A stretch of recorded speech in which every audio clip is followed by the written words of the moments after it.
पले करनी चाहो बातो पल अब ही जरूरी सुन ले हाथ नहीं के घोपल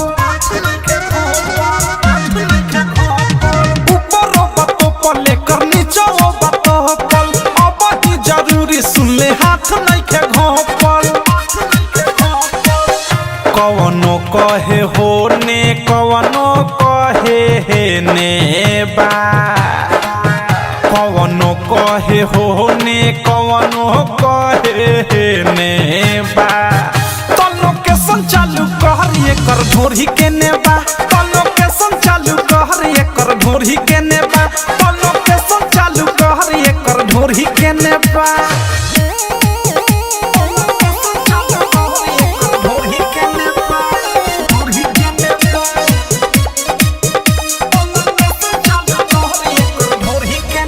मालविया टंची तबिया पोलाई ऊपर से नीचे ले बाटे गेलाई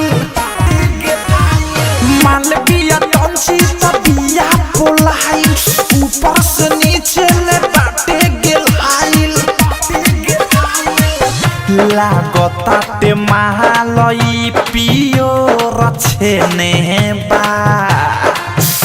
लागताटे माल ई पियो रछेने बा तो लोकेशन चालू कर एकर ढोरी के नेबा तो लोकेशन चालू कर एकर ढोरी के नेबा तो लोकेशन चालू कर ढोरी के नेबा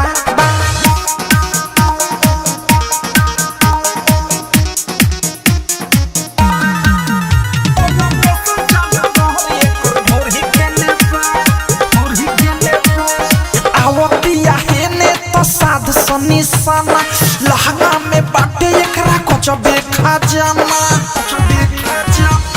अवधि से राइटर थारू साध निशाना अनुराग मिसाइल बाटे कचबे खजाना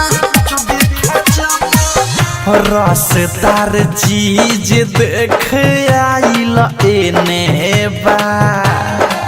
रसदार चीज देख आइल एने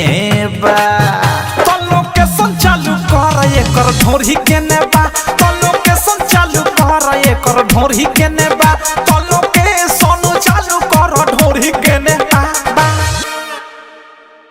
आरसीएम म्यूजिक न्यू ऐप अभी डाउनलोड कीजिए हमारे गूगल प्ले स्टोर से और पाए भोजपुरी लोकगीतों का एक से बढ़कर एक ऑडियो वीडियो सॉन्ग बिल्कुल मुफ्त।